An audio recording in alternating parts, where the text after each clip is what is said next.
Hi, my name's Jeff. I'm going to show you real quick and simple how you prepare a piece of wood for finishing properly.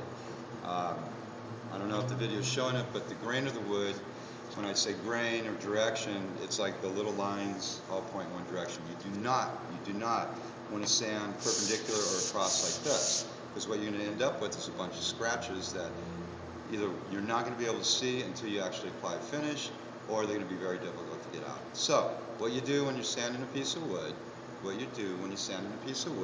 is you start out with, say, an 80 grit. Now, sandpaper, the rougher grits are the lower numbers, and the finer grits, like say 220, is a lot finer finish than the 80 grit. But we're going to start with 80.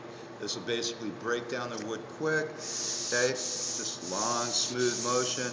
You don't work in one area, because what you'll end up doing is you'll end up creating like little holes or little divots in it. You want the surface to be smooth, so all your motion is long. It's even, let the sandpaper do the work.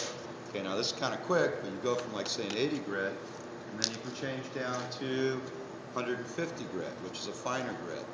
And then you proceed. And what you're basically doing is you are breaking that wood down, you're smoothing the surface out, because if you look at a piece of wood closely, real closely, raw wood, it's very rough, it's like ridges and valleys, kind of like a bunch of straws all held together. And what you're doing is you're breaking that down to one smooth surface.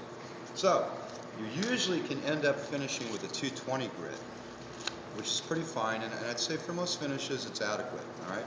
You're always with the direction of the wood, Once you're satisfied that you've hit the entire piece, you're good to go for applying your finish. Thank you.